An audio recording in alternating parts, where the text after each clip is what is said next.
We all know someone who thinks they can judge a person's worth by their job title or bank account. Julie Whitmore was one of those people, and it nearly cost her everything. This successful CEO thought she had everyone figured out, especially the quiet young woman who cleaned her office every evening. Mia seemed harmless enough, polite, efficient, invisible in the way that powerful people prefer their help to be. But Julie had built her empire on testing people, on catching them when they thought no one was watching. So one night, she decided to pretend to sleep in her office chair and see what her maid would really do. What happened next changed everything Julie believed about power and trust. As she watched through barely open eyes, Mia walked straight to a hidden safe Julie didn't even know existed, and began pulling out files that could destroy Julie's entire empire. The woman Julie had dismissed as just another employee had been planning something all along. What explosive secret had Mia been hiding, and how long had she been waiting for this moment? Before we jump back in, tell us where you're tuning in from, and if this story touches you, make sure you're subscribed, because tomorrow I've saved something extra special for you. The morning sun cast long shadows across the marble floors of the Whitmore Industries headquarters, its rays filtering through floor-to-ceiling windows that offered a commanding view of Manhattan's financial district. 43 floors above the bustling streets, Julie Whitmore stood in her corner office, a leather-bound journal tucked under her arm. The same journal she'd kept since her first day as CEO 15 years ago. Every decision, every strategy, every moment of doubt was documented within its pages. Control, she had learned long ago, came from understanding patterns, and patterns emerged only through careful observation and meticulous record-keeping. Julie traced her fingers along the journal's worn cover, remembering the scared 12-year-old girl who had clutched a similar notebook in her first foster home. Back then, she had written down the names of people who might hurt her, the ones who seemed kind but weren't, the subtle signs that meant she'd be moved again.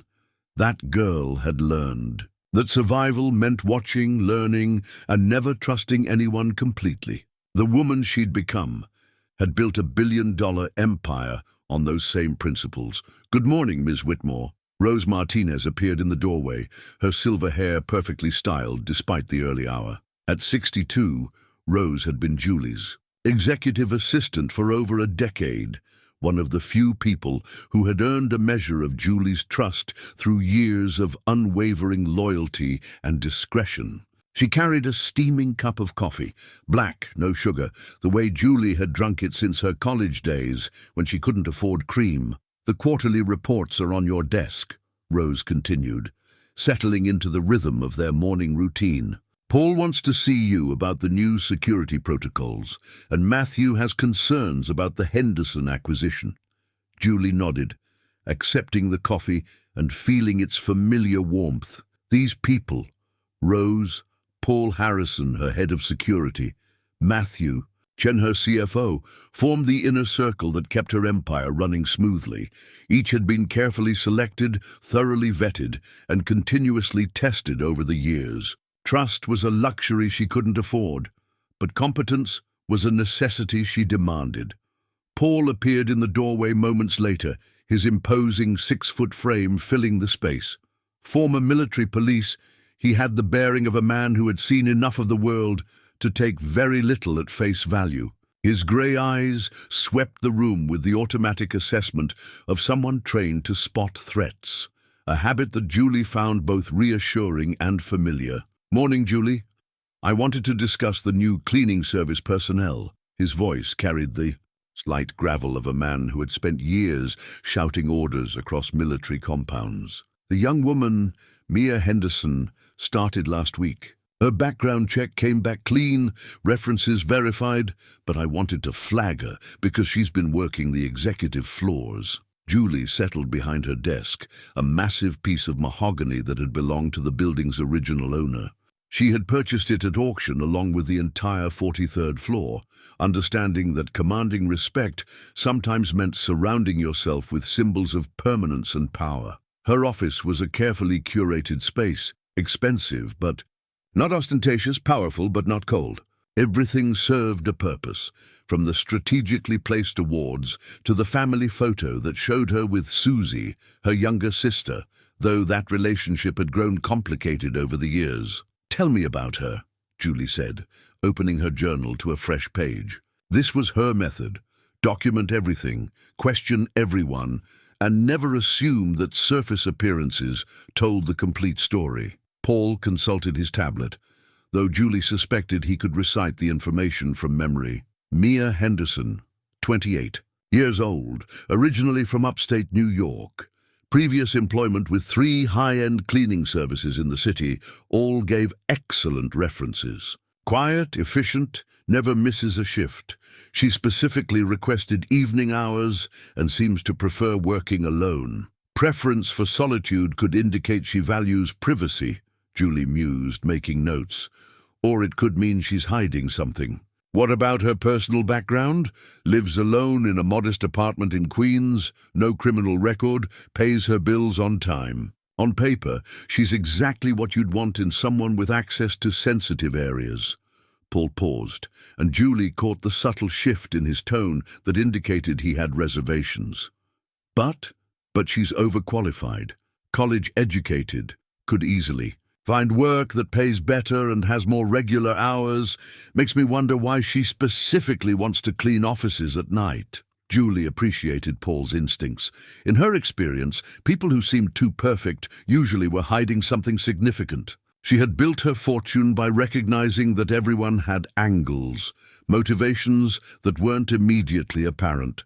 The art was in discovering what those motivations were before they could be used against you. Matthew Chen knocked on the doorframe, his approach always more tentative than Paul's military directness. As CFO, Matthew dealt in numbers and projections, but he also understood the human element that could make or break financial strategies. His slight frame and quiet demeanor often led people to underestimate him, which had proven advantageous. In countless negotiations, "Sorry to interrupt, but I wanted to discuss the Henderson acquisition before the board meeting." Matthew carried a thick folder of documents, his careful preparation evident in the organized tabs and highlighted sections. "The family is still resisting our offer, even though it's well above market value."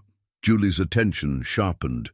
The Henderson property acquisition had been a priority for months, a prime piece of real estate that would complete her development project in Brooklyn. The fact that a family was standing in the way of progress frustrated her, though she admired their principles even as she planned to overcome their resistance. "What's their objection?" she asked, though she suspected she already knew the answer. In her experience, people who refused generous offers usually had emotional attachments that transcended financial logic. Sentimental value. The property has been in their family for 3 generations. They're not interested in relocating, regardless of compensation. Matthew's tone carried a hint of sympathy that Julie noted but didn't share. Sentiment was a luxury that successful business leaders couldn't afford. "Everyone has a price, Matthew. We just haven't found theirs yet." Julie made another note in her journal, a reminder to have Paul investigate the Henderson family more thoroughly. Understanding people's pressure points was essential to negotiations, and family histories often revealed useful vulnerabilities. Rose reappeared with a subtle knock. "Ms. Whitmore, your sister called. Susie wants to meet for lunch this week." Julie's pen paused over the journal page. Susie worked in social services, dedicating her life to helping families stay together, a noble calling that often put her at odds with Julie's more pragmatic worldview. Their relationship had grown strained over the years as their paths diverged. But family connections, however complicated, still mattered. "Schedule something for Friday," Julie decided. "And Rose, I want you to observe the new cleaning staff more closely. Note their routines, their efficiency, anything that seems unusual. Of course, is there a particular concern?" "Just being thorough." Julie closed the journal and looked out at the city spreading below her windows. Somewhere in those streets, millions of people were pursuing their own agendas, making decisions that would ripple through the lives of others.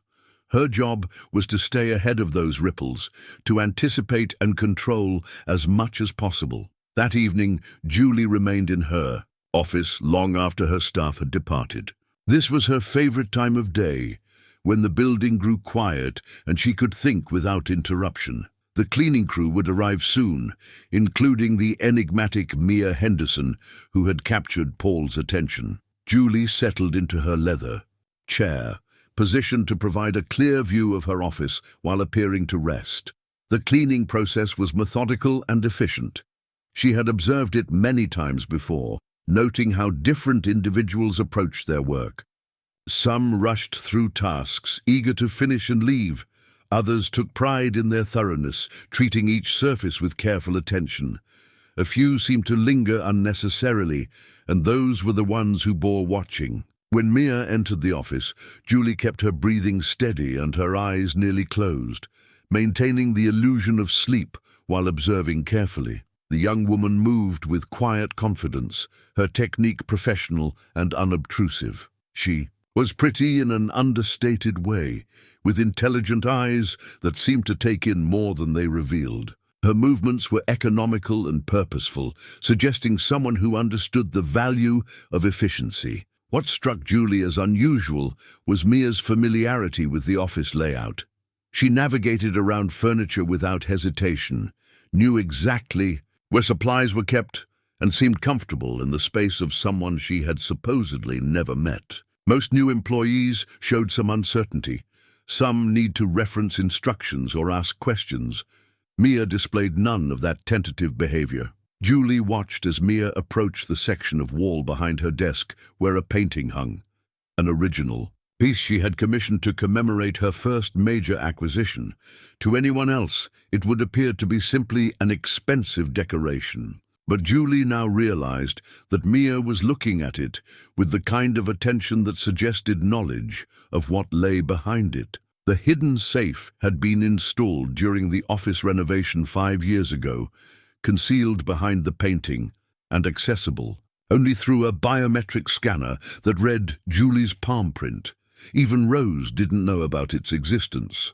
The safe contained her most sensitive documents, contracts that had required creative interpretation of legal boundaries, financial records that would interest certain regulatory agencies, and personal papers that she preferred to keep away from prying eyes. Mia's hand moved toward the painting's frame with the kind of certainty that made Julie's pulse quicken.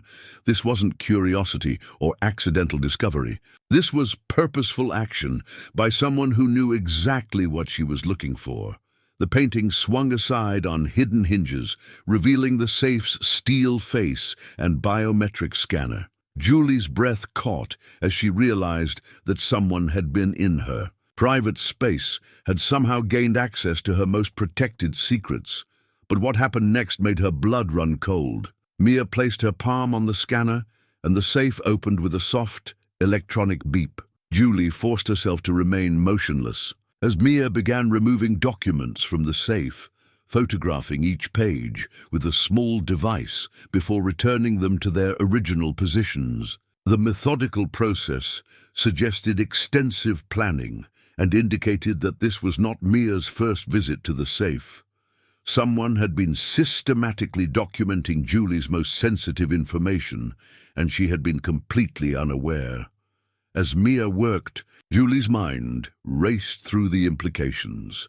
The safe's biometric lock should have made unauthorized access impossible. The fact that it had recognized Mia's palm print meant either the security system had been compromised or something far more disturbing was happening. When Mia finished and carefully repositioned the painting, she returned to her cleaning routine. As though nothing had happened, Julie watched her complete the office maintenance with the same professional efficiency she had displayed from the beginning, offering no indication of the bombshell she had just dropped into Julie's carefully controlled world. After Mia left, Julie remained in her chair for a long time, processing what she had witnessed. Tomorrow would bring a confrontation that could change everything she thought she knew about control, trust, and the dangerous game of underestimating the people around you. For the first time in years, Julie Whitmore felt truly vulnerable, and that realization both terrified and energized her.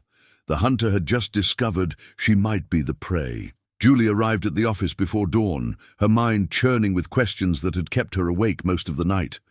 The leather journal felt heavier in her hands as she documented her observations from the previous evening, each detail carefully recorded despite the implications that made her stomach twist with unease. In 30 years of building her empire, she had never felt so blindsided by someone she had dismissed as insignificant.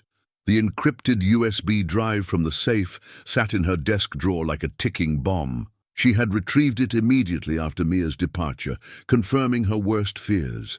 Someone had been systematically copying her most sensitive files. The drive contained backup copies of documents that could destroy not just her reputation, but her freedom.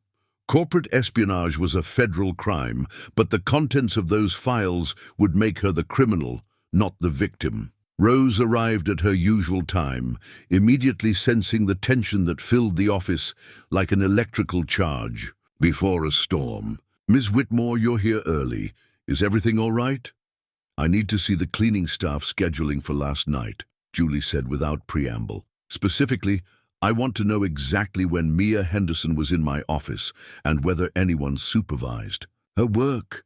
Rose's eyebrows lifted slightly, but years of working with Julie had taught her when to ask questions and when to simply comply. She consulted her tablet, pulling up the building's security logs and maintenance schedules. Mia was scheduled for the executive floor from 9 p.m. to midnight. According to the entry logs, she badged in at 8:47 p.m. and out at 12:23 a.m. She worked alone, as per the usual evening protocol.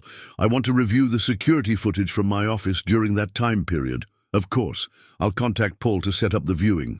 Rose paused, her experienced eye catching the tension in Julie's posture. Should I be concerned about something specific? Julie considered how much to reveal. Rose had earned her trust over the years, but the fewer people who knew about the safe's existence, the better. Just exercising due diligence. New employees require closer observation until they prove themselves reliable. An hour later, Paul arrived with a portable monitor and a serious expression that suggested he had already anticipated the direction of their conversation. He connected the device to the building's security system, navigating through digital files with the efficiency of someone who understood that time might be critical. "Here's the footage from your office last night," he said, queuing up the video timeline. Camera coverage includes the main door, the desk area, and the window wall. Julie watched herself settling into the leather chair, maintaining the pretense of sleep, while Mia entered and began her cleaning routine. The camera angles provided clear views of most of the office, but she noted with growing unease that the wall behind her desk, where the hidden safe was located, fell into a blind spot between two camera positions. "Paul, is this the complete coverage? The entire wall behind my desk isn't visible." Paul frowned, studying the footage more carefully. "That's unusual. The cameras were positioned to eliminate blind spots." He pulled up the building's security blueprints on his tablet, comparing the planned coverage with the actual footage. "According to the installation specs, we should have a clear view of that entire wall." "Are you suggesting the cameras have been tampered with?" "I'm suggesting someone with considerable technical knowledge has created a gap in our surveillance." Paul's military training showed in his systematic approach to the problem. "This isn't accidental, Julie. Someone planned this very carefully." Rose, who had been observing the exchange with growing concern, cleared her throat delicately. "Ms. Whitmore, should I cancel your morning appointments? This seems to require immediate attention."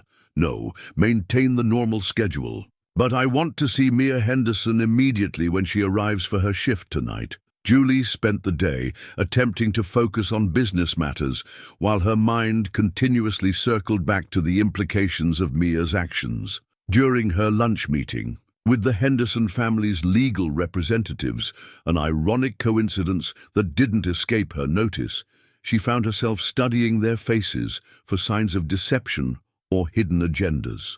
The meeting ended without progress, the family maintaining their stubborn refusal to sell despite increasingly generous offers. Matthew stopped by her office in the late afternoon with updated financial projections, but his usually precise presentation seemed to lack focus. "Julie, is everything all right? You seem distracted today, just managing multiple priorities," she replied, making notes in her journal that had nothing to do with quarterly earnings. "Matthew, hypothetically speaking, if someone gained unauthorized access to our most sensitive financial records, what would be their most likely motivation?"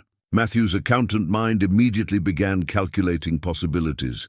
"Depends on the specific records. Could be corporate espionage, competitors trying to gain strategic advantages.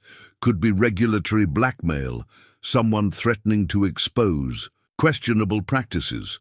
Or it could be personal, someone with a grievance against you specifically. Which would you consider most dangerous?" "Personal grievances," Matthew answered without hesitation. "Corporate espionage follows predictable patterns, and regulatory issues can usually be managed through legal channels. But personal vendettas are emotional, unpredictable, and often irrational. Those are the hardest to defend against." Julie nodded, filing away his assessment as another piece of the puzzle she was trying to solve. As evening approached, she felt her nerves tightening with anticipation. The confrontation ahead would either resolve her concerns or confirm her worst fears about the young woman who had somehow penetrated her most secure defenses. Mia arrived for her shift at exactly 8:45 p.m., 3 minutes earlier than the previous night. Julie had positioned herself at her desk, abandoning any pretense of subtlety. When Mia entered the office, she showed no surprise at finding Julie present and alert. "Good evening, Ms. Whitmore," Mia said, her voice carrying a calm professionalism that somehow felt rehearsed. "I didn't expect to find you working so late." "I often work late when I have important matters to consider." Julie studied Mia's face, searching for tells that might reveal nervousness or guilt.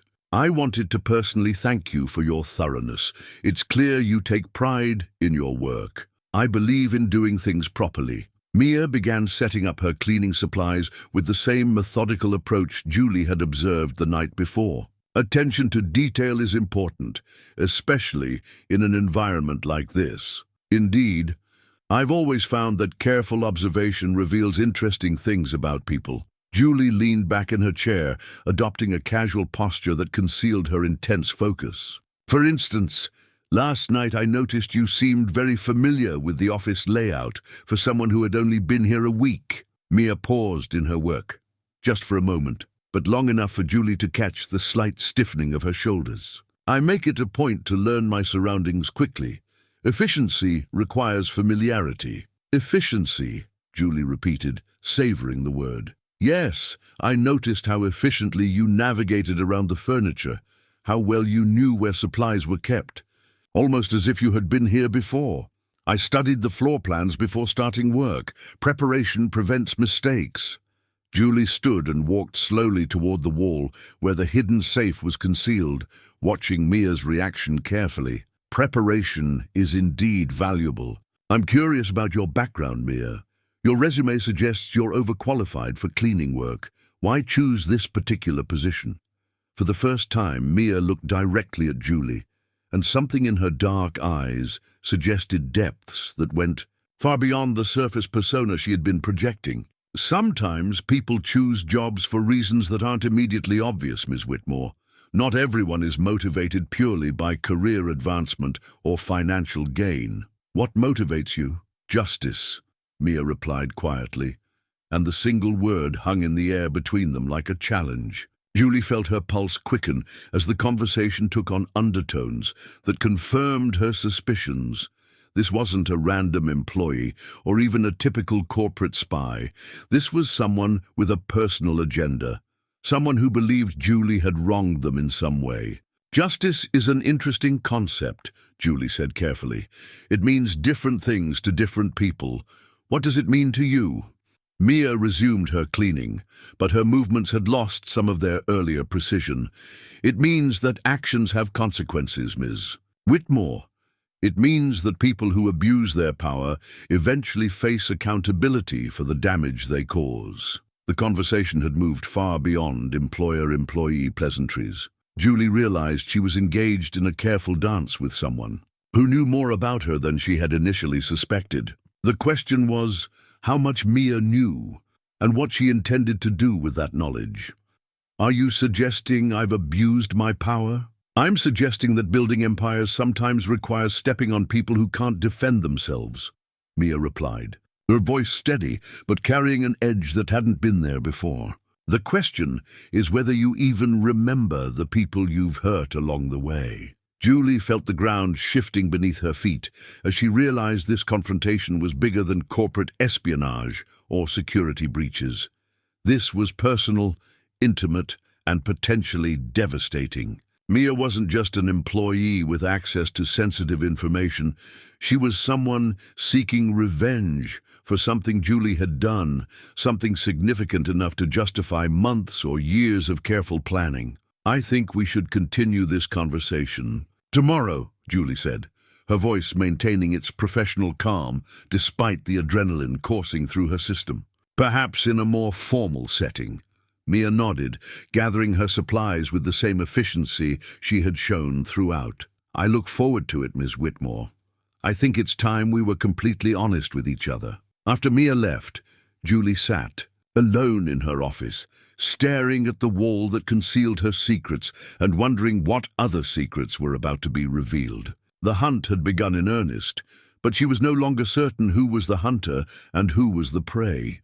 Paul arrived at Julie's office before the building's morning security briefing, carrying a thick folder that suggested his investigation into Mia Henderson had yielded significant results. His expression was grim as he settled into the chair across from her desk, the weight of his findings evident in his posture. "You're not going to like what I found," he began without preamble, opening the folder to reveal a collection of documents, photographs, and printed emails. Mia Henderson's employment history is a masterpiece of deception.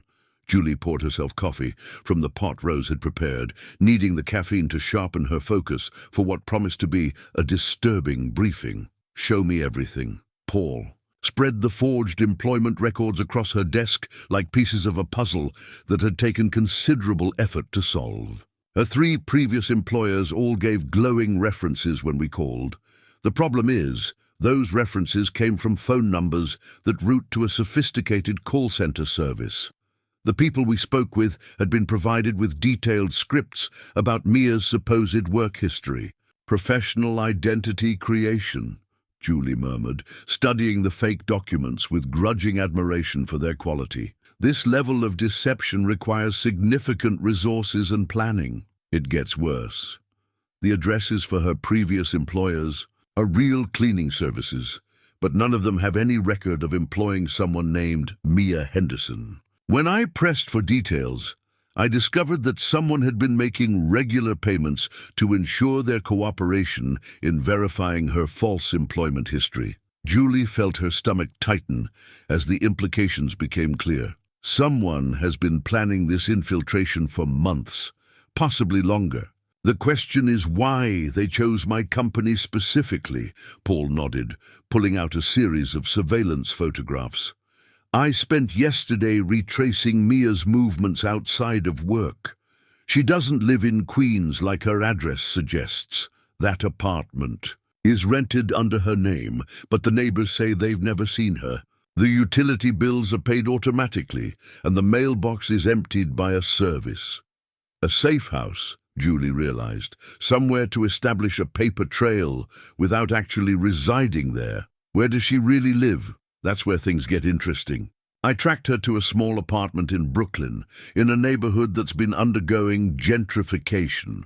The building is older, and several long-term residents have been fighting eviction notices. Julie's blood ran cold as Paul's investigation began intersecting with her business interests. The Brooklyn development project had required acquiring several properties, some through negotiations that had been more aggressive than she preferred to remember. "Which building, Paul?" 47 Maple Street. According to public records, The building is scheduled for demolition next month to make way for the Whitmore Industries residential complex. The connection hit Julie like a physical blow. The Henderson property acquisition, the family that had been resisting her generous offers, the daughter who had been displaced when their family business had been forced into bankruptcy. Suddenly, Mia's presence in her office took on a terrifying new dimension. "Pull everything we have on the 47 Maple Street acquisition," Julie ordered, her voice tight with growing dread. "I want to know exactly who we displaced and what methods were used to secure the property."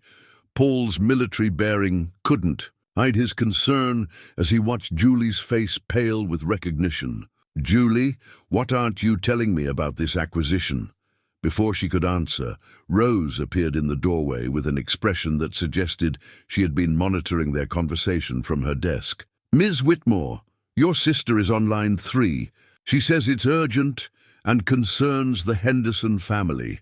Julie's hands trembled slightly as she reached for the phone, suspecting that Susie's call would confirm her worst fears about the connection between Mia and her business practices. "Susie, what's so urgent?" Her sister's voice carried the professional concern of someone who had spent years advocating for families in crisis. "Julie, I need to talk to you about the Henderson case. The family you've been trying to buy out, they've lost everything. The father had a heart attack from the stress. The mother is working 3 jobs to pay medical bills, and their daughter disappeared after the family business went under." Julie closed her eyes, feeling the walls of her carefully constructed world beginning to crumble. Disappeared how? She blamed herself for the family's financial problems.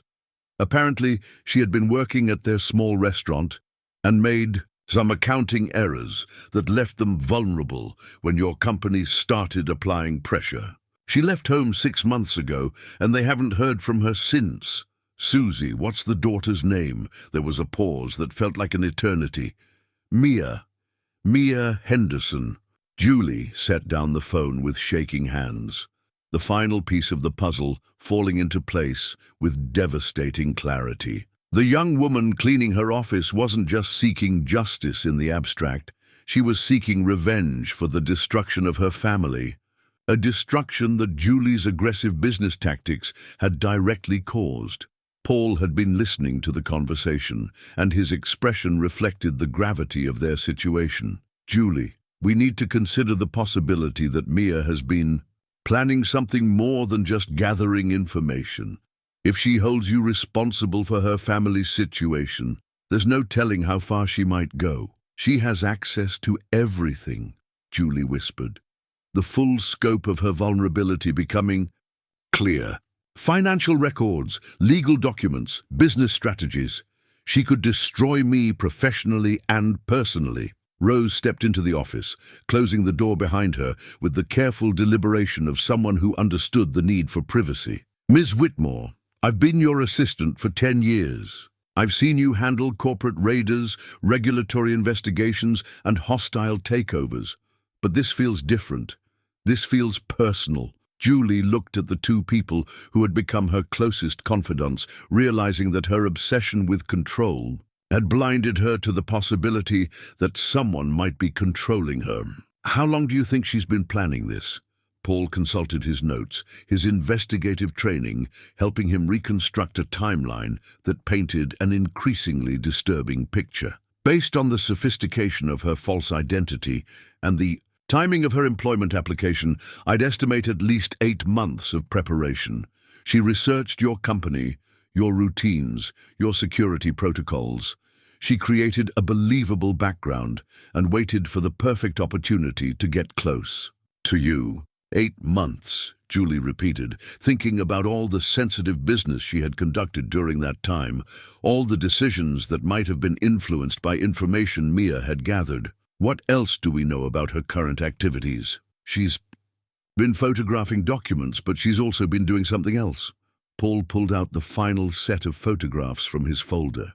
She's been meeting with people, lawyers, journalists, investigators. I followed her to 3 different meetings this week. Julie studied the surveillance photos, recognizing the faces of several investigative reporters who specialized in corporate corruption stories. She's not just gathering evidence for personal revenge, she's building a case for public exposure. The implications were staggering. Julie had worked for decades to build her reputation and her empire, carefully managing her public image while conducting business with the aggressive tactics that success sometimes required. If Mia had been systematically documenting her questionable practices and was preparing to make them public, the damage would be irreparable. "We need to move quickly," Paul advised. "If she's working with journalists, we may have a limited window." Before this story goes public, Julie opened her leather journal to a fresh page, beginning to document a crisis management strategy even as her mind raced through possible responses. She had built her empire by staying 3 steps ahead of everyone else, but Mia Henderson had been planning this campaign for months, while Julie remained completely unaware. For the first time in her professional life, Julie Whitmore found herself playing defense in a game where the rules had been established by someone else. The woman she had dismissed as insignificant had proven to be the most dangerous opponent she had ever faced. That evening, Julie sat in her penthouse apartment, surrounded by the trappings of success that suddenly felt hollow and cold. The view of Central Park from her living room windows, the original artwork that had cost more than most people's homes, the custom furniture that had been featured in architectural magazines, none of it provided comfort as she contemplated the possibility of losing everything she had worked to build. The childhood photograph in her hands had yellowed with age, but the image remained sharp. 2 frightened girls standing in the hallway of Riverside Children's Home, clutching each other's hands as they faced an uncertain future.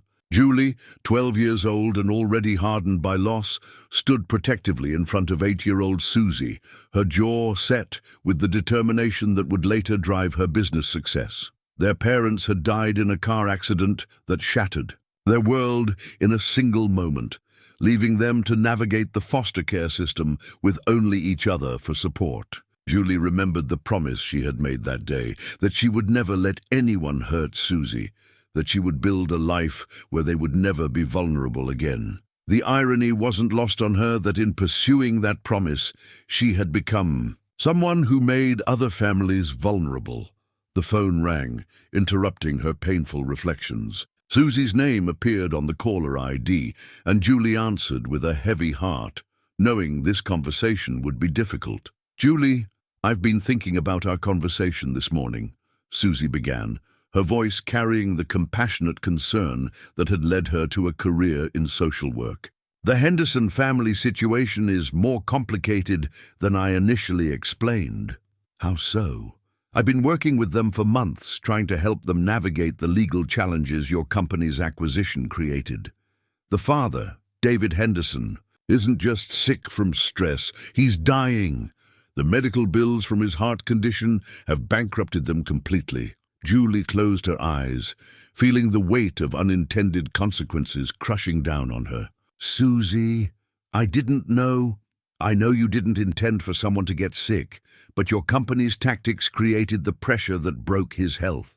Constant legal threats, financial manipulation, forcing them into impossible situations. David Henderson was a proud man who couldn't handle watching his family lose everything he had worked to build. The parallel to her own childhood trauma wasn't lost on Julie.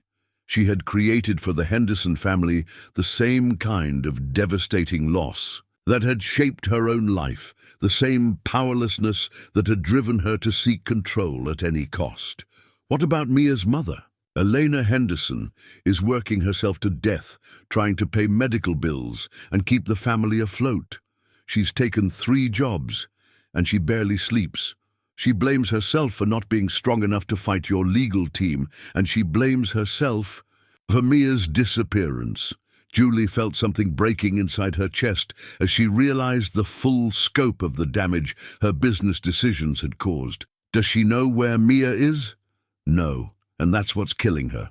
Mia left a note saying she was going to fix everything, that she was going to make the people responsible pay for what they had done to the family. Elena is terrified that Mia is going to do something that will destroy her own life in the process. The conversation ended with Julie promising to consider how she might help the Henderson family, but her mind was already racing through the implications of what Susie had revealed. Mia wasn't just seeking revenge. She was trying to save her dying father and overworked mother, trying to restore what Julie's business practices had taken from them. The next morning brought new revelations that deepened Julie's understanding of how thoroughly she had been outmaneuvered. Paul arrived with evidence that Mia had been leaving subtle messages throughout the building, signals that indicated she was fully aware of Julie's investigation into her background. "She knows we're onto her," Paul reported, showing Julie photographs of small objects that had been strategically placed in various locations. A pen left on a specific desk, papers arranged in unusual patterns, cleaning supplies positioned to create coded messages. She's communicating with someone, probably coordinating the next phase of whatever she has planned. Julie studied the CE photographs, recognizing the intelligence and careful planning that had gone into creating this communication system. She's treating this like a military operation, which suggests she's had training or guidance from someone with tactical experience, Paul observed. "This isn't amateur revenge-seeking, Julie. This is a professionally planned campaign." Rose entered the office with news that confirmed their worst fears. "Ms. Whitmore, I've been monitoring news outlets and social media as you requested. There are rumors circulating in financial journalism circles about a major corporate corruption story that's about to break. No specifics yet, but the timing is suspicious." Julie felt the walls closing in as she realized that Mia's campaign was approaching its climax. All the evidence gathering, all the careful documentation of Julie's questionable business practices was building toward a public exposure that would destroy not just her reputation, but potentially her freedom.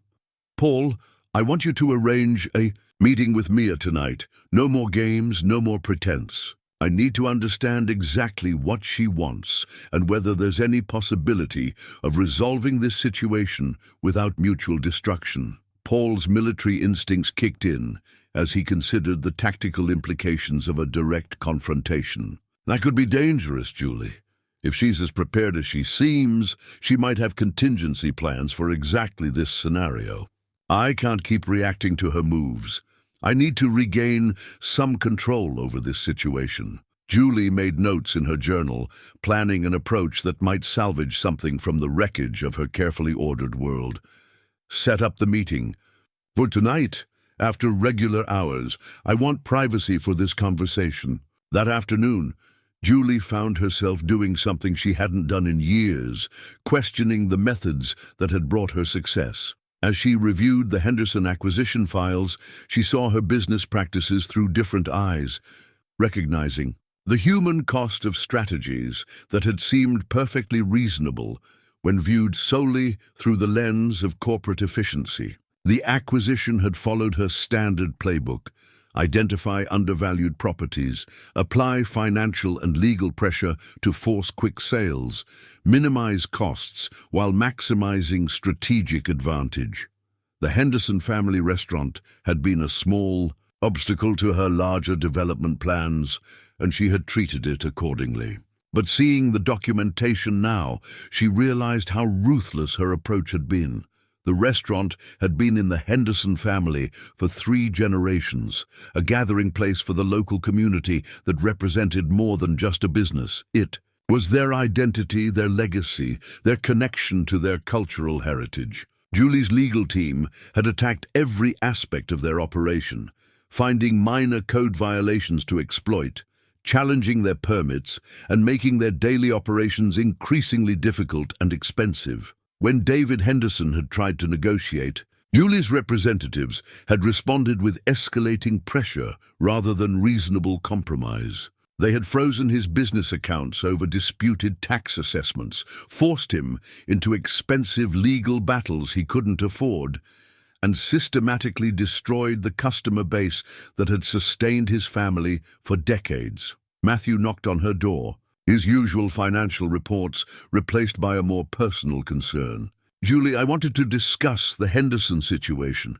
I've been reviewing the acquisition files, and I'm concerned about some of the tactics we employed, such as..." Matthew's discomfort was evident as he consulted his notes. "We used information about David Henderson's immigration status to pressure him into accepting unfavorable terms. We also discovered that his daughter Mia had made some bookkeeping errors in the restaurant's accounts, and we threatened to report those errors as potential fraud if the family didn't cooperate." Julie felt sick as she realized how her quest for efficiency had translated into cruelty. Those bookkeeping errors, were they actually fraudulent? No, they were clearly honest mistakes made by someone without professional accounting training. But the threat of investigation was enough to terrify the family into making increasingly desperate decisions. The conversation was interrupted by Rose, who brought news that Julie had been dreading. "Ms. Whitmore, several board members have called requesting emergency meetings. Apparently, some of them have received anonymous calls suggesting they should review their association with Whitmore Industries before certain information becomes public." Julie's hands clenched into fists as she realized that Mia's campaign had expanded beyond gathering evidence to actively undermining her corporate relationships. "How many board members?" "At least 4 that I know of." They're asking very specific questions about the company's acquisition practices and legal compliance. The systematic nature of the attack was becoming clear. Mia hadn't just infiltrated Julie's office to steal documents. She had been mapping the entire structure of Julie's empire, identifying pressure points and vulnerabilities that could be exploited to maximum effect. The board members, the media contacts, the evidence gathering, it was all part of a comprehensive strategy to dismantle everything Julie had built. As evening approached, Julie prepared for the confrontation that would determine whether any resolution was possible or whether she and Mia were destined to destroy each other in a battle that would leave both their lives in ruins. She had spent her career believing that every problem had a solution if you were willing to pay the right price or apply the right pressure. But for the first time, she was facing an opponent who couldn't be bought, intimidated, or outmaneuvered. Someone who had nothing left to lose and everything to gain from Julie's destruction. The young woman she had dismissed as insignificant had proven to be the most formidable adversary of her career, and Julie was beginning to understand that this battle was about more than business. It was about justice, family, and the price of success when it comes at the expense of other people's lives. Julie spent the hours before her confrontation with Mia searching through her private safe for the anonymous letters that had arrived sporadically over the past 3 years. She had dismissed them at the time as the work of disgruntled competitors or failed business partners, filing them away without serious consideration. Now reviewing them with fresh eyes, she recognized a pattern that made her blood run cold. The letters had detailed knowledge of her most questionable business practices, referencing specific deals and tactics that only someone with intimate access to her operations could have known. More disturbing, they had predicted several of her subsequent business moves with uncanny accuracy, suggesting that whoever wrote them had been studying her methods and psychology for an extended period. "Your empire is built on the suffering of families who trusted the wrong people," read one letter dated 18 months ago. "Every property you acquire, every business you destroy, leaves real people with broken dreams and broken lives. Someone is watching, and someone will make you accountable." Another letter from 6 months ago had been even more specific. "The I. Henderson family restaurant on Maple Street represents everything wrong with your approach to business. When you destroy that family, you will have gone too far, and the consequences will be more personal than you can imagine." Julie's hands trembled as she realized that Mia's campaign had been planned for years, not months. The anonymous letters had been warnings opportunities for Julie to reconsider her methods before the situation escalated to direct confrontation.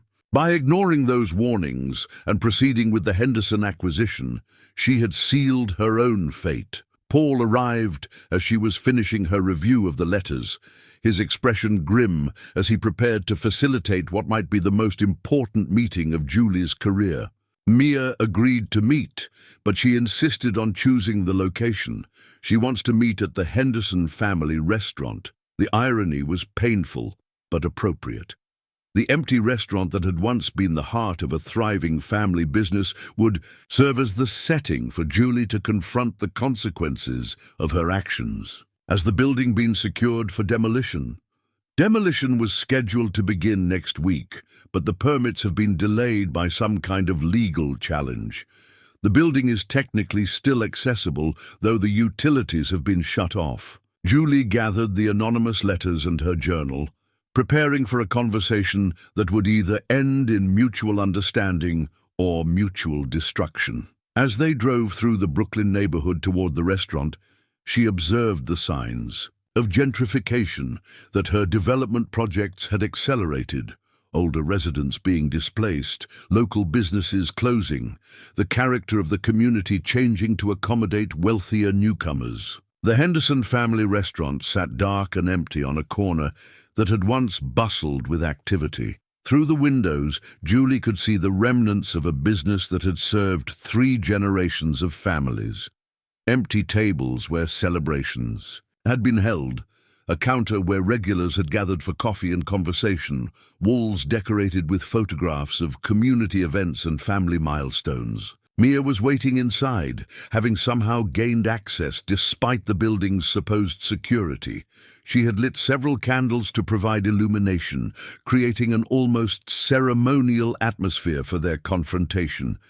In the flickering light, she looked younger and more vulnerable than she had in Julie's office, but her eyes held a determination that spoke of months of preparation for this moment. "Thank you for coming," Mia said, her voice carrying none of the deferential tone she had used as Julie's employee. "I thought it was appropriate for us to meet where this all began." Julie surveyed the empty restaurant, seeing not just a failed business, but the dreams and traditions that her aggressive tactics had destroyed.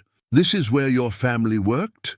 "This is where my family lived," Mia corrected. 3 generations of Hendersons built their lives around this place. My great-grandfather started it when he immigrated from El Salvador. My grandfather expanded it into a community gathering place, and my father turned it into the heart of this neighborhood. Julie sat across from Mia at one of the empty tables, placing the anonymous letters between them, like evidence in a trial. "You wrote these." Mia glanced at the letters without surprise. "I tried to warn you. I hoped that if you understood the human cost of your business practices, you might choose to approach the Henderson acquisition differently. But I didn't listen." "You didn't even read them carefully, did you?" Mia's voice carried disappointment rather than anger.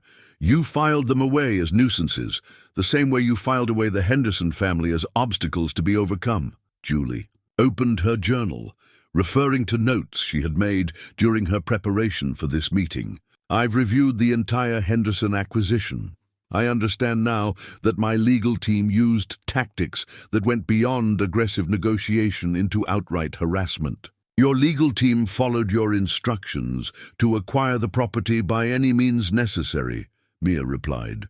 "They threatened my father with immigration investigations, even though he's been a citizen for 20 years. They reported my bookkeeping mistakes to the IRS as potential fraud. Even though anyone could see, they were honest errors. They made our lives a living hell until my father's heart couldn't take the stress anymore." The weight of Julie's responsibility for the family's suffering settled on her shoulders like a physical burden. "I didn't intend for anyone to get hurt." "Intent doesn't matter to the people who get hurt," Mia said quietly. "My father is dying because of the stress your company created. My mother is working herself to death trying to pay medical bills. I left home because I couldn't watch my family suffer for my mistakes while the person responsible lived in luxury 43 floors above the city. Julie studied Mia's face in the candlelight, seeing not just an adversary, but a young woman whose life had been shattered by decisions made in corporate boardrooms. "What do you want from me, Mia?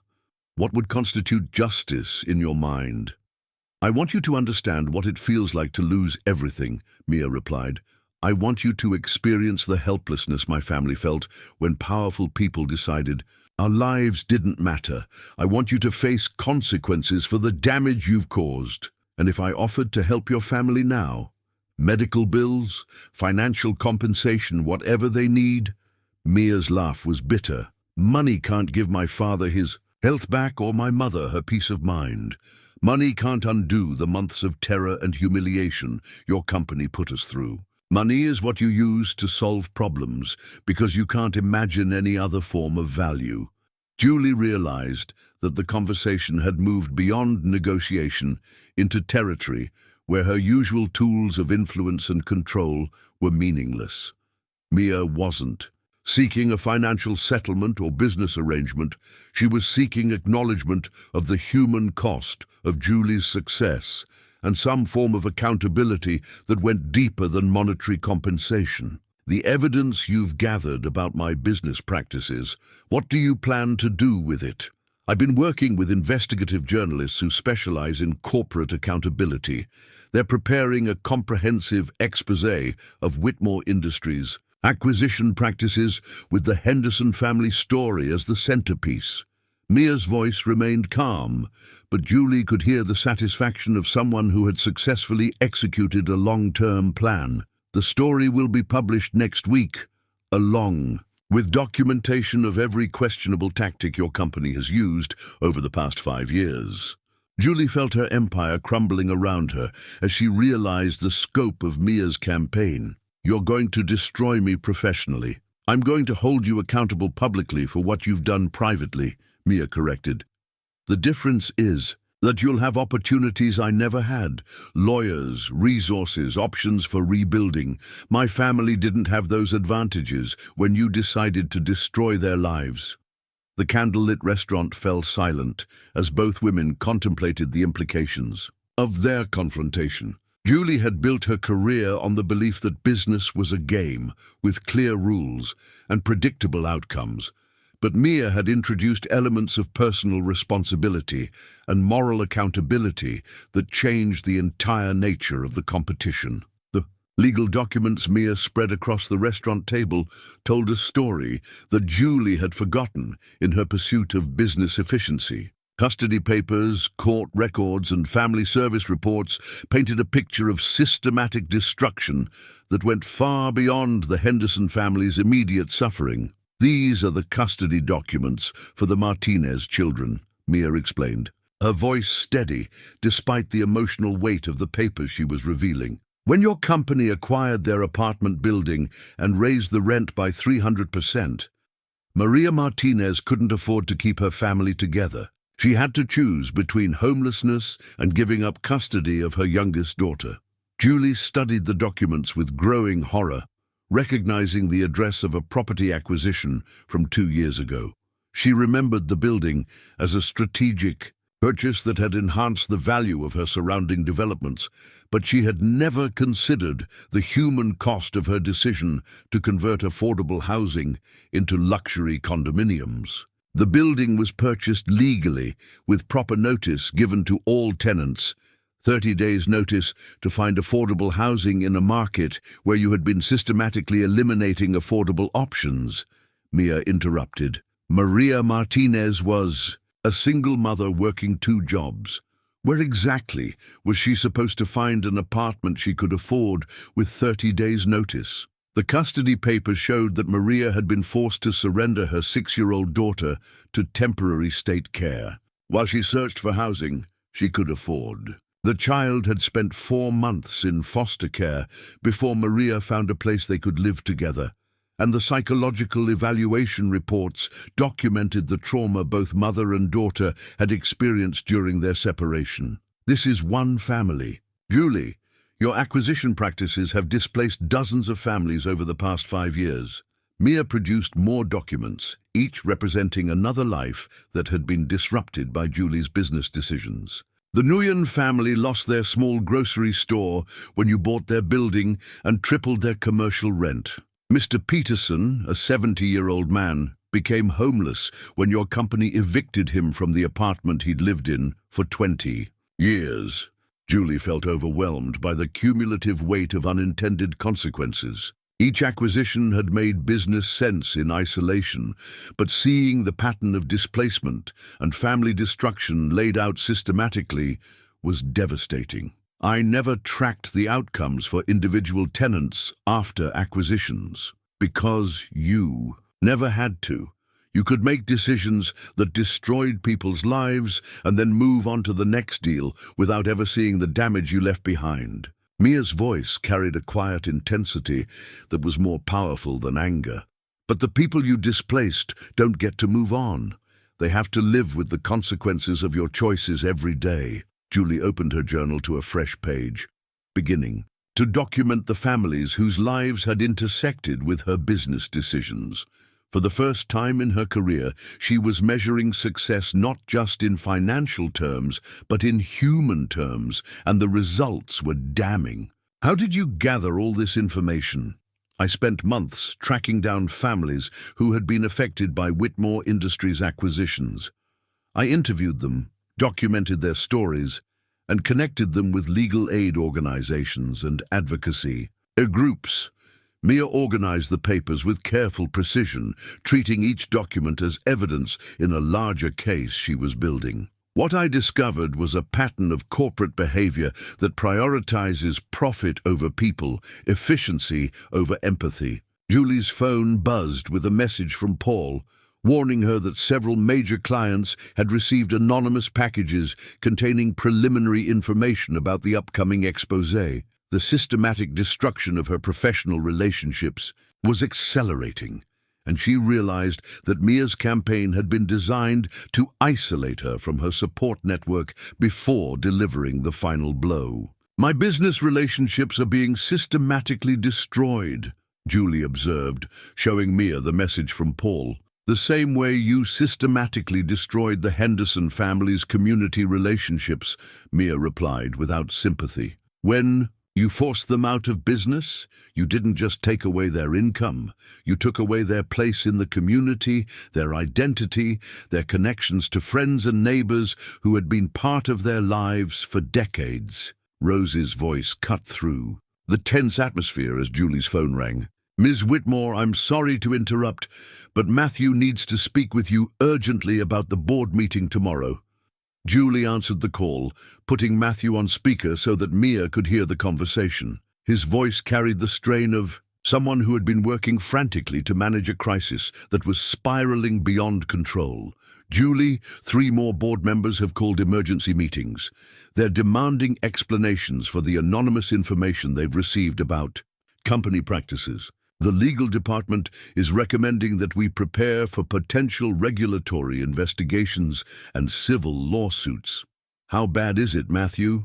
"If even half of the documented allegations are accurate, we're looking at massive financial exposure and potential criminal charges. The SEC has already received anonymous tips about our acquisition practices, and the Attorney General's office is asking questions about housing discrimination." Julie looked across the table at Mia, realizing that the young woman had constructed a comprehensive legal and public relations assault that would be nearly impossible to defend against. "Matthew, I'll call you back." After ending the call, Julie studied Mia's calm expression, recognizing the satisfaction of someone who had successfully executed a complex plan. "You've thought of everything, haven't you? I've spent 18 months preparing for this confrontation.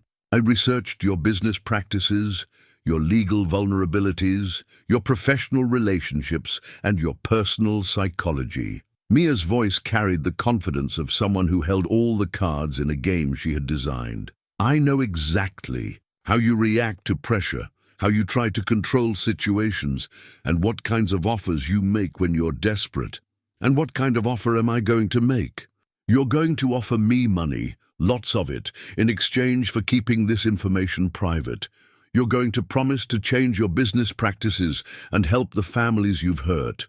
You're going to appeal to whatever sense of mercy you think I might have." Julie nodded slowly, recognizing the accuracy of Mia's prediction. "And none of that will work." "None of that will work because you don't understand what I actually want," Mia replied. "This isn't about money or apologies or promises of future reform. This is about accountability, recognition, and ensuring that what happened to my family doesn't happen to anyone else." Julie felt a growing sense of helplessness as she realized that all her usual tools of negotiation and influence were meaningless. In this situation, Mia had created a scenario where Julie's only options were complete capitulation or complete destruction, and there was no middle ground for the kind of compromise that had built her business career. What would accountability look like to you?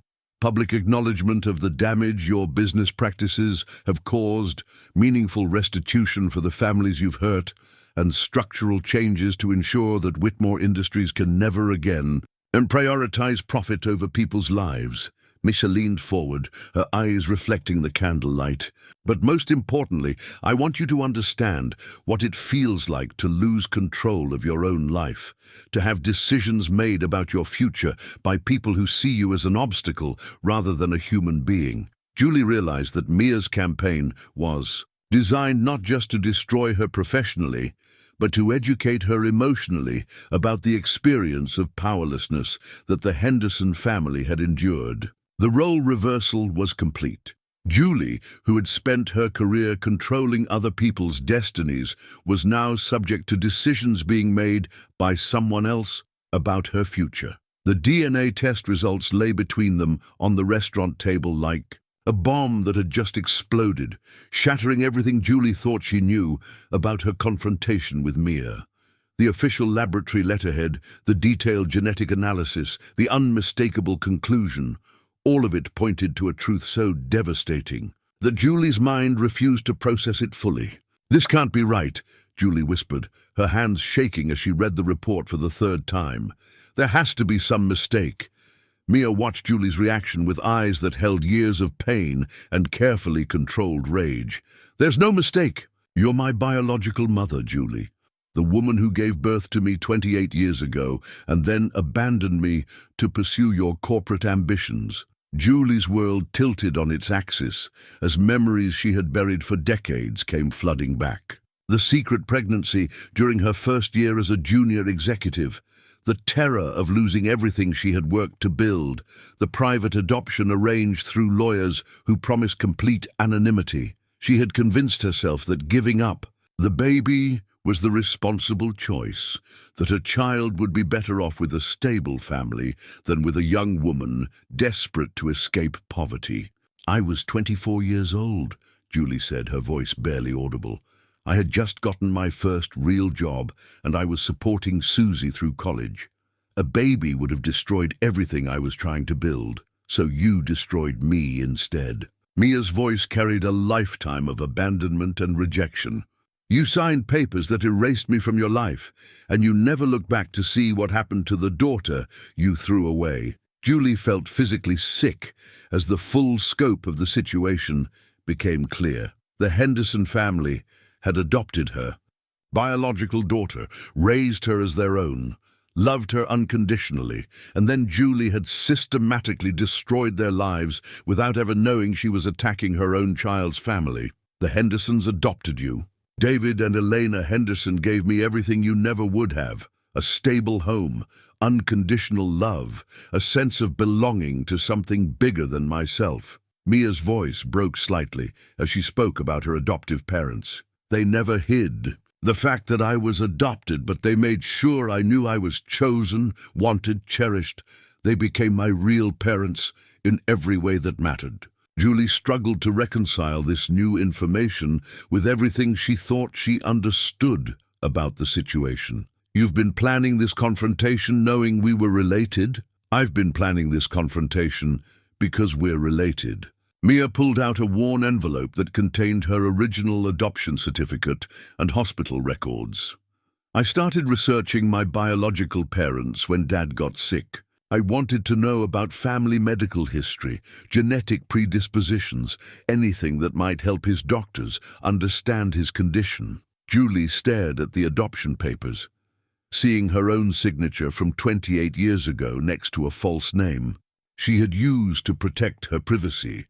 The young woman who had signed those documents could never have imagined that her abandoned daughter would one day possess the power to destroy everything she had built. When I discovered that my biological mother was Julie Whitmore, CEO of the company that was trying to steal my family's restaurant, I thought it was some kind of cosmic joke. Mia's laugh was bitter and hollow. The woman who had abandoned me as a baby was now trying to destroy the family that had saved me. Julie felt the crushing weight of guilt and irony as she realized that her aggressive business tactics had targeted her own daughter. I never would have pursued the acquisition if you had known what? That I was your daughter? Or that the Hendersons were real people with real lives that would be destroyed by your business practices? Mia leaned forward, her eyes blazing with years of suppressed emotion. The fact that you're my biological mother makes your actions worse, not better. You abandoned me once, and then you tried to destroy the family that gave me the love you were too selfish to provide. Julie's journal fell from her trembling hands as she tried to process the implications of Mia's revelation. Every assumption she had made about their confrontation was wrong. This wasn't corporate espionage or even revenge for business practices. This was the deepest kind of personal betrayal. A daughter seeking justice from the mother who had abandoned her and then unknowingly attacked her adoptive family. How long have you known about our relationship? I confirmed it 8 months ago when I first applied for the job at Whitmore Industries. Mia organized the documents with mechanical precision, as though handling evidence in a trial. I spent months watching you, studying your routines, learning about the woman who gave birth to me, and then spent 28 years pretending I didn't exist. Julie remembered the careful background check Paul had conducted, the pristine references, the perfect employee profile. Everything about your employment application was designed to get you close to me.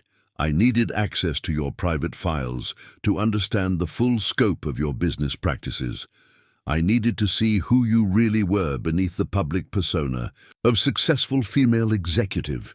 Mia's voice carried a cold professionalism that chilled Julie. What I discovered was a woman who had built her empire by destroying families, someone who had turned abandonment and betrayal into a business model. The candlelight flickered across Mia's face, highlighting features that Julie now recognized as echoes of her own younger self.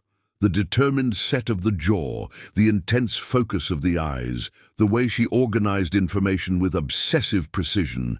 These were traits Julie had passed down to a daughter she had never known, characteristics that had been turned against her with devastating effectiveness. The families I documented, the stories I collected, they all had one thing in common, Mia continued. They were destroyed by a woman who understood exactly what it felt like to lose everything, because she had experienced that loss herself. As a child, you used your own trauma to justify inflicting trauma on others. Julie thought about her childhood in foster care, the promise she had made to never be vulnerable again, the ruthless determination that had driven her business success. I was trying to build security, you were trying to build control, and you didn't care who you destroyed in the process. Mia's voice carried the pain of someone who had spent months studying the worst aspects of her biological mother's character, including the family that raised the daughter you abandoned. Julie's phone buzzed with urgent messages from Paul, Matthew, and Rose, all reporting escalating damage to her professional relationships and corporate empire. Board members were calling emergency meetings, clients were questioning their contracts, and regulatory agencies were beginning formal inquiries based on the information Mia had systematically leaked. You're destroying everything I've worked to build, Julie observed, watching her life's work crumble in real time. I'm giving you the same gift you gave me, Mia replied without sympathy.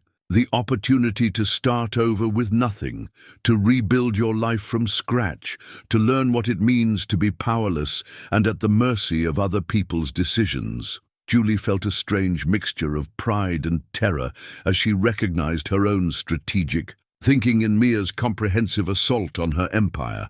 Her daughter had inherited her intelligence, her planning ability, and her ruthless determination, but had turned those qualities toward a purpose that Julie had never considered: justice for the people she had hurt.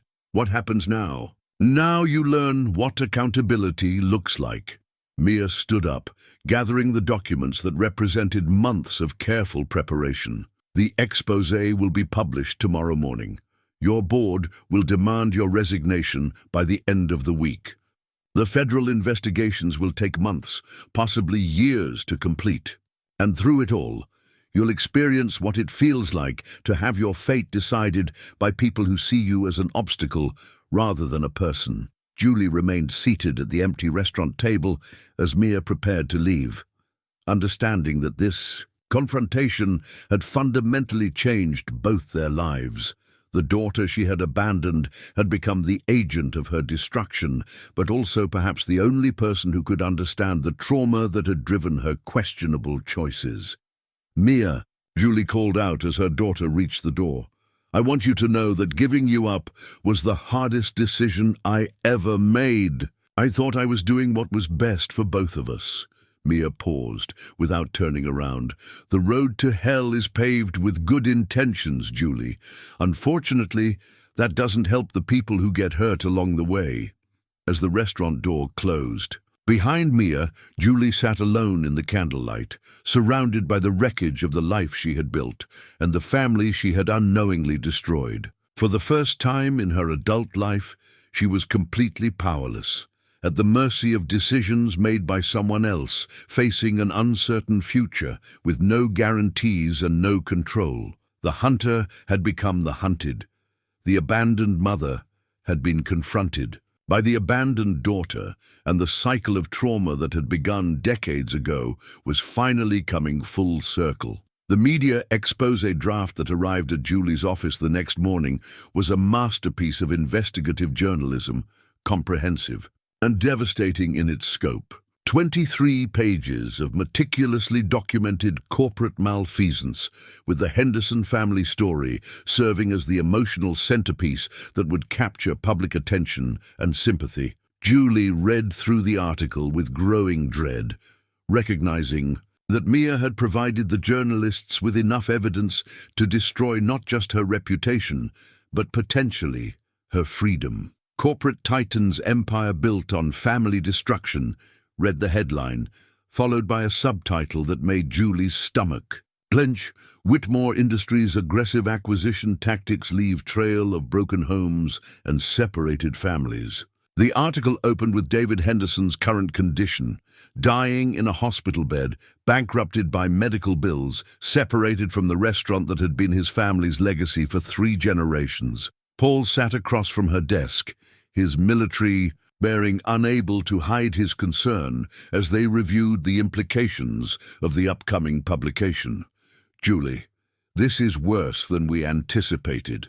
They have documentation of every questionable acquisition over the past 5 years, complete with interviews from displaced families and financial records that will interest federal investigators." Julie turned to the section that detailed her company's tactics in the Henderson acquisition, seeing her business practices described in language that made them sound like systematic terrorism against vulnerable families. The anonymous quotes from former employees painted her as a ruthless executive who demanded results regardless of human cost, someone who had lost touch with basic empathy in her pursuit of profit. "Listen to this," Julie read aloud, her voice hollow with recognition. "Ms. Whitmore's standard operating procedure was to identify emotional pressure points in target families and exploit them systematically until resistance collapsed. She particularly focused on elderly property owners and immigrant families who might be intimidated by legal threats." Rose entered the office with news that confirmed their worst fears about the scope of the crisis they were facing. "Ms. Whitmore, I've been monitoring the pre-publication release to media contacts. The story is scheduled to run simultaneously in the Financial Tribune, the Metropolitan Herald, and at least 3 online investigative platforms tomorrow morning. Simultaneous publication across multiple outlets, Paul observed grimly. That's designed to maximize impact and prevent any single publication from being pressured to kill the story. Julie felt the walls closing in as she realized that Mia's campaign had been planned with the precision of a military operation. Every detail had been considered, every potential countermeasure anticipated, every escape route blocked. Her daughter had studied her methods and turned them against her with surgical precision.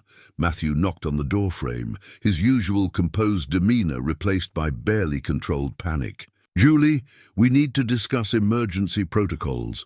The board is demanding a meeting this afternoon, and several major clients are asking for clarification about the allegations they've heard. What's the legal exposure? Catastrophic, Matthew replied without hesitation. If the federal investigations confirm the documented practices, we're looking at potential RICO charges, housing discrimination violations, and civil lawsuits that could exceed the company's total assets. Julie opened her journal to document the systematic collapse of everything she had built, recognizing the irony that she was recording her own destruction with the same methodical approach she had used to document her victims' vulnerabilities. Matthew, I want you to begin preliminary preparations for my resignation. Julie, are you sure that's necessary? We haven't even tried to fight this yet. This isn't something we can fight, Julie replied, thinking about her daughter's 28 years of abandonment and the Henderson family's months of systematic destruction. This is something we have to face. Paul's phone buzzed with urgent messages that indicated the crisis was accelerating beyond their ability to manage. Julie, I'm getting reports that picketers are gathering outside the building. Apparently, some of the displaced families have organized a demonstration for this afternoon. Julie walked to her windows, looking down at the street 43 floors below, where a small group of people was beginning to assemble with signs and banners. Even from this distance, she could see that the demonstration was organized and purposeful, another element of Mia's comprehensive campaign to ensure maximum public impact for the story. She's thought of everything, Julie murmured, recognizing her daughter's strategic intelligence in the careful orchestration of her professional destruction. Susie called just as Julie was preparing for the emergency board meeting, her voice carrying the exhaustion of someone who had been fielding difficult questions all morning. Julie, I need to talk to you about the Henderson situation. Elena Henderson called me this morning. She's heard rumors about a news story involving her family. What did you tell her? I told her the truth, that her daughter has been working to hold you accountable for what your company did to them. Susie paused, and Julie could hear the conflict in her sister's voice. Julie, Elena doesn't know that Mia is adopted. She thinks Mia is her biological daughter. Julie felt another layer of complexity added to an already devastating situation. She doesn't know about the adoption? David and Elena decided, when Mia was young, that they would tell her about the adoption when she was ready, but they would raise her as their own daughter in every way that mattered.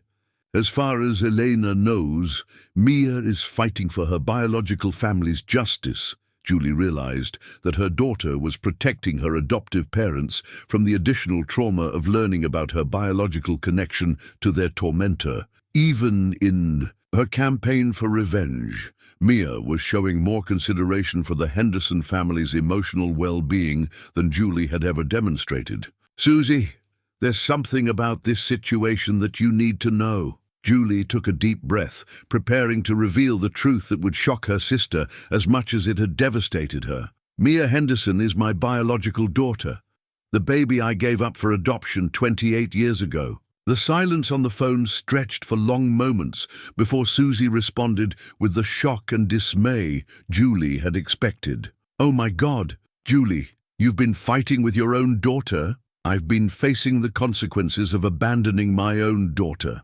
And then destroying the family that raised her, Julie corrected. The cosmic justice of this situation isn't lost on me. Susie's social work training kicked in as she processed the implications of Julie's revelation. This explains why Mia's campaign has been so personal, so precisely targeted. She's not just seeking justice for the Henderson family, she's seeking acknowledgement from the mother who abandoned her. And she's getting both, Julie observed, watching the protesters continue to gather in the street below. By tomorrow morning, the entire city will know what kind of person I really am. Rose appeared in the doorway with the gravity of someone delivering final news. Ms. Whitmore, the board meeting has been moved up to 2 o'clock. Also, I've received calls from 3 regulatory agencies requesting meetings about Whitmore Industries' business practices. Julie checked her watch, realizing she had less than an hour to prepare for what would likely be her final meeting as CEO of the company she had built. Rose, I want you to prepare a comprehensive package documenting my resignation and succession. Planning. If I'm going down, I want to ensure the company can survive. Ms. Whitmore, are you certain this is the right approach? Perhaps there are legal strategies. Rose, I've spent my career believing that every problem could be solved through better strategy or more aggressive tactics. Julie closed her journal and locked it in her desk drawer, understanding that this chapter of her life was ending. But some problems require acceptance rather than resistance. Paul organized the security briefings that would be necessary for managing the media attention and public demonstrations that would intensify after the story's publication. Julie, I need to discuss personal security arrangements. If this story generates the kind of public outrage I expect, you may need protection. Protection from what? From people who have been hurt by corporate practices and see you as a symbol of systemic injustice, Paul replied grimly, and potentially from people who don't understand the full complexity of your relationship with Mia. Julie realized that her daughter's campaign would transform her from a powerful executive into a public figure representing everything people hated about corporate greed and family destruction. The irony that her own abandoned daughter had engineered this transformation was a kind of poetic justice that she was beginning to appreciate even as it destroyed her. As she prepared for the board meeting that would end her career, Julie found herself thinking about the 12-year-old girl who had promised her sister that they would never be vulnerable again. That girl could never have imagined that her quest for security would lead to the abandonment of her own child and the destruction of families, just like the one she had lost. The cycle of trauma that had begun in her childhood was finally completing itself, with her daughter serving as the agent of accountability that Julie had spent her adult life avoiding. Tomorrow would bring public humiliation, professional destruction, and the beginning of a reckoning that had been decades in the making. But for the first time in years, Julie felt something approaching peace as she accepted that some consequences couldn't be controlled, managed, or negotiated away. They could only be faced with whatever dignity and grace remained after a lifetime of choices that had prioritized power over people, success over compassion, and control over connection. The boardroom at Whitmore Industries had never felt more like a tribunal than it did that afternoon, with 12 stern faces arranged around the mahogany table that had witnessed Julie's greatest triumphs and was now hosting her professional execution. The company's stock certificates, original ownership documents that represented decades of careful building, sat in neat stacks before her, symbols of an empire that was about to change hands, whether she cooperated or not. Julie, we need to discuss the allegations that are going to be published tomorrow, announced Robert Chen, the board chairman, whose usual diplomatic demeanor had been replaced by barely controlled anger. The preliminary information we've received suggests criminal liability that could destroy this company. Julie looked around the table at the faces of people who had been her allies, advisors, and accomplices in building Whitmore Industries into a corporate powerhouse. Now they regarded her with the cold calculation of people protecting their own interests from contamination by association with her practices. I'm prepared to resign immediately and transfer my controlling interest in the company to a management trust, Julie announced, her voice steady despite the magnitude of what she was sacrificing. I won't allow my personal situation to destroy what we've built together. Matthew, sitting to her right with financial projections that painted a grim picture of their exposure, cleared his throat nervously. Julie, the legal department estimates that our liability could exceed $2 billion if all the documented cases result in successful lawsuits. $2 billion that I built, and $2 billion that I'm prepared to lose, Julie replied, signing the first of the transfer documents that would strip her of the company that had defined her adult life. The question is whether you want to try to save the company or let it burn with my reputation. Paul entered the boardroom quietly, his expression indicating that the situation outside was deteriorating rapidly. Julie, we have a problem. The demonstration has grown to over 200 people, and several news crews have arrived early to cover the story. Through the floor-to-ceiling windows, Julie could see the crowd that had gathered in the street below, their signs and banners demanding justice for families destroyed by corporate greed. The irony wasn't lost on her that her own daughter had organized this public humiliation, turning Julie's victims into a visible reminder of the human cost of her business practices. Are the Henderson family members present in the demonstration? Julie asked, wondering if she would see David and Elena Henderson among the protesters seeking accountability for their suffering. Elena Henderson is there, Paul confirmed, consulting his security briefing. She's speaking to reporters about her family's experience with Whitmore Industries. She doesn't know about Mia's connection to you, and she's describing her daughter as a hero who fought for justice. Julie felt her heart breaking as she realized that Elena Henderson was celebrating Mia's campaign without understanding that her adopted daughter was destroying her biological mother. The family dynamics were impossibly complex, with loyalty and revenge intertwined in ways that would devastate everyone involved when the full truth emerged. Rose knocked on the boardroom door, entering with news that confirmed Julie's worst fears about the scope of the crisis they were facing. Ms. Whitmore, I've received calls from the FBI's White-Collar Crime Division and the New York Attorney General's office. They want to schedule interviews regarding the allegations in tomorrow's story. Federal criminal investigation, observed Sarah Martinez, the board member who served as head of the audit committee. That means potential jail time, not just financial penalties. Julie nodded, understanding that her daughter's campaign had been designed not just to destroy her professionally, but to ensure criminal accountability for her business practices. I'm prepared to cooperate fully with any federal investigation.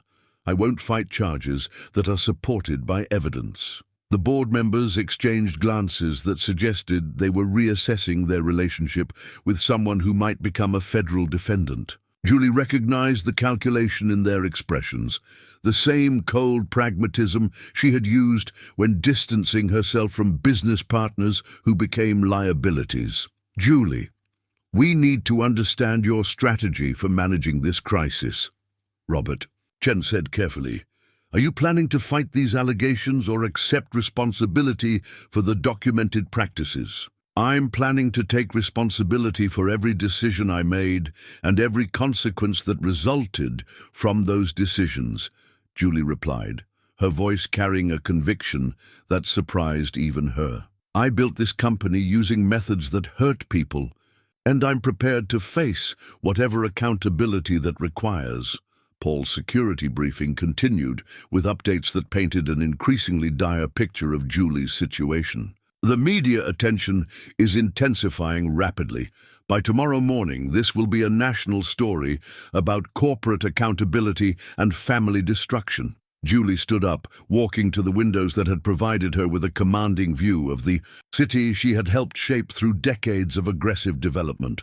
Below, the crowd was growing larger, and she could see news vans arriving to cover what would be her public destruction. "I want everyone in this room to understand something," Julie said, turning back to face the board members who were preparing to remove her from power.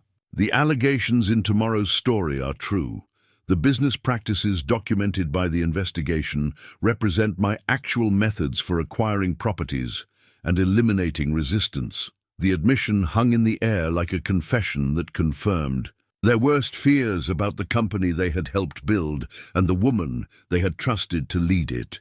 The adoption certificate in Julie's hands trembled as she stood before the boardroom windows, watching her daughter address the crowd of protesters 43 floors below. Through the building's public address system, Mia's voice carried clearly as she spoke about corporate accountability and family justice, unaware that her biological mother was listening to every word. "My adoptive parents gave me everything: love, stability, hope for the future," Mia's amplified voice declared to the growing crowd.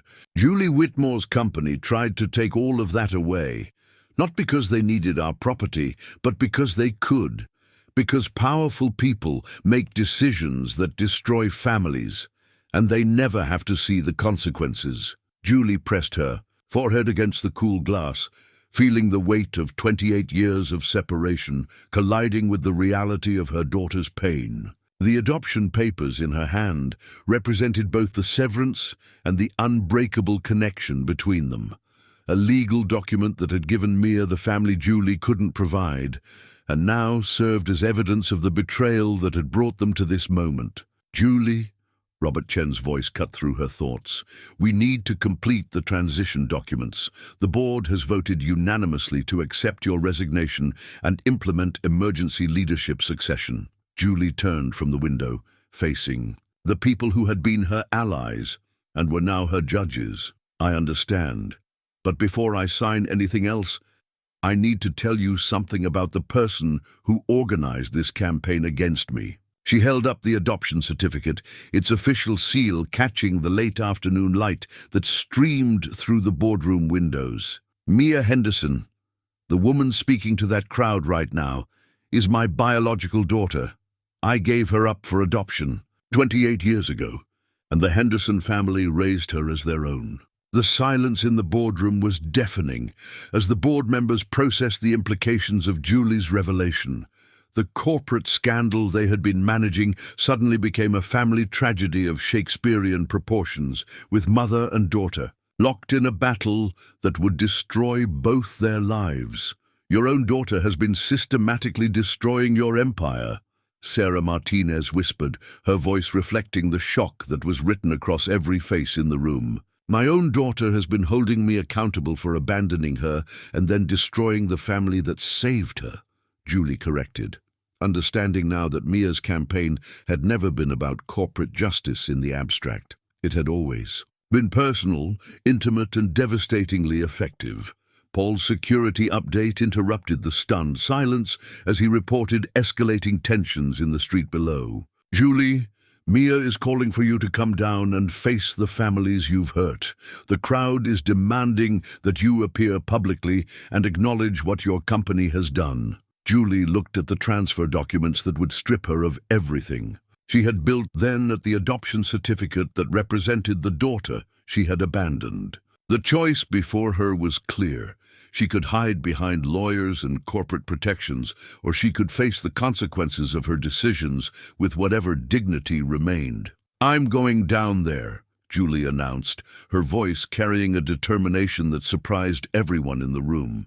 "Julie, that's not advisable from a legal standpoint," Matthew protested, his accountant's mind immediately calculating the risks of public statements that could be used against her in criminal proceedings.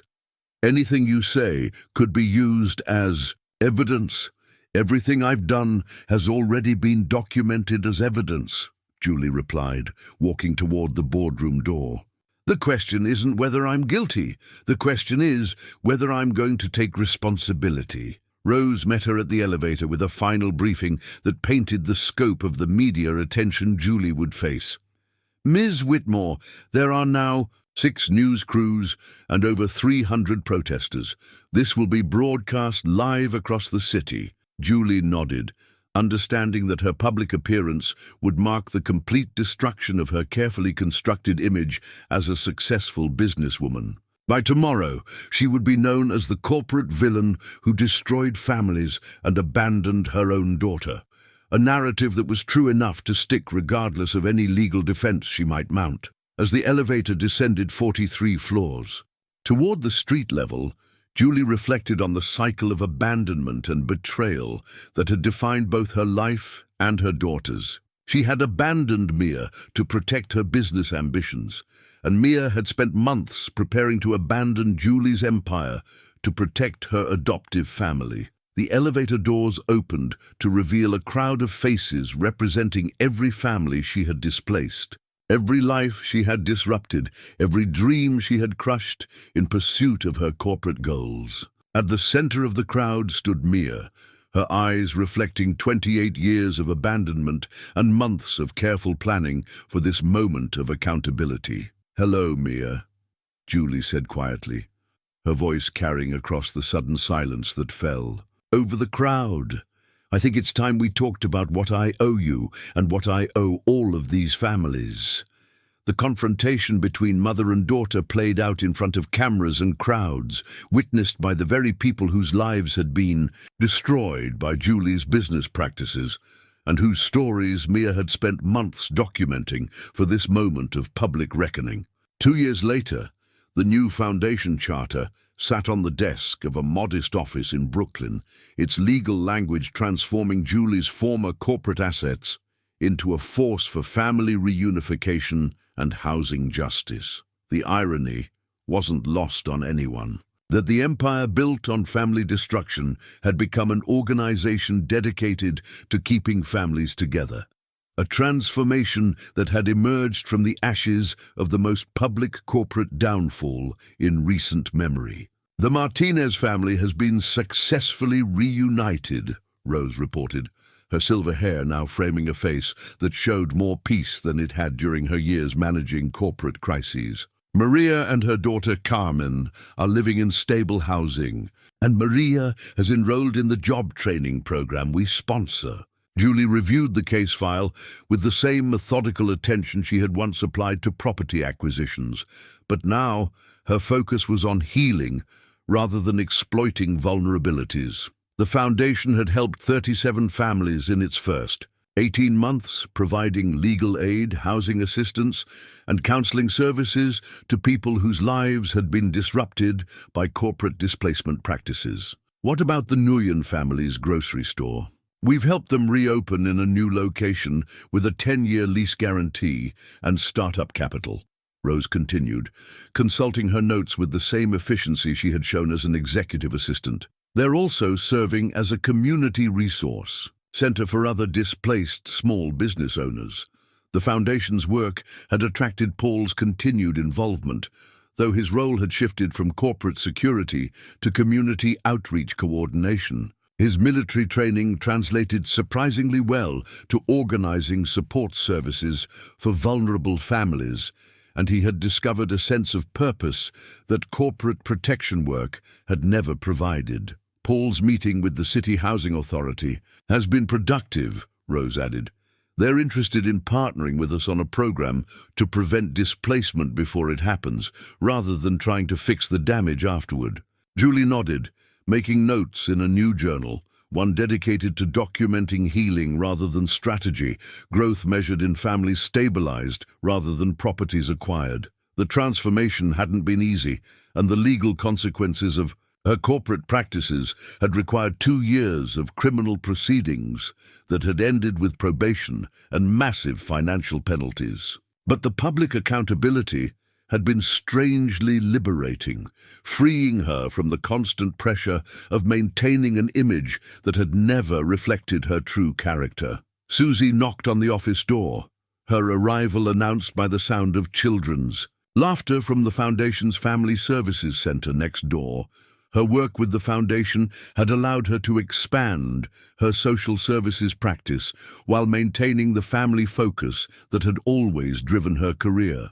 "Julie, Mia is here for your weekly meeting," Susie announced, her voice carrying the careful neutrality that still characterized discussions about the relationship between the sisters and Mia. The weekly meetings had been Susie's suggestion, part of a family therapy process that acknowledged the complex trauma all three women carried from their interconnected histories. Mia's relationship with Julie remained tense and fragile, built more on shared purpose than emotional connection, but it was progressing slowly towards something that might eventually resemble understanding, if not forgiveness. Mia entered the office, wearing the professional attire of someone who had been accepted to law school and was preparing for a career in family advocacy. Her transformation from vengeful daughter to future attorney had been remarkable, fueled by the same intelligence and determination that had made her campaign against Julie so devastatingly effective. "The Henderson family situation has stabilized," Mia reported, settling into the chair across from Julie's desk with the careful distance that still characterized their interactions. "Dad's medical treatments are fully covered, and Mom has been able to reduce her work hours to spend more time with him." Julie felt a mixture of relief and ongoing guilt as she heard updates about David and Elena Henderson, the parents who had given Mia the love and stability that Julie had been unable to provide. The Foundation's first major initiative had been ensuring David's medical care and the family's financial security, a gesture that had done little to repair the damage but had at least prevented further deterioration. "How is he responding to the treatments?" "Better than expected. The stress reduction from having financial security has improved his overall health significantly." Mia's voice carried the professional objectivity she maintained during their meetings, but Julie could hear the underlying emotion when she spoke about her adoptive father. "He's been able to return to some of his restaurant consulting work, helping other small business owners navigate legal challenges."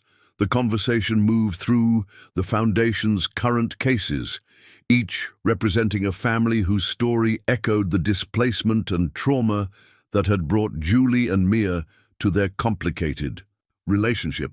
Working together on these cases had become their way of processing their own trauma while creating something positive from the wreckage of their past. "There's something else we need to discuss," Mia said, pulling out a legal document that made Julie's breath catch. "I've been accepted to Columbia Law School's Family Advocacy Program. It's a full scholarship, and the program includes an internship with the city's Housing Justice Initiative."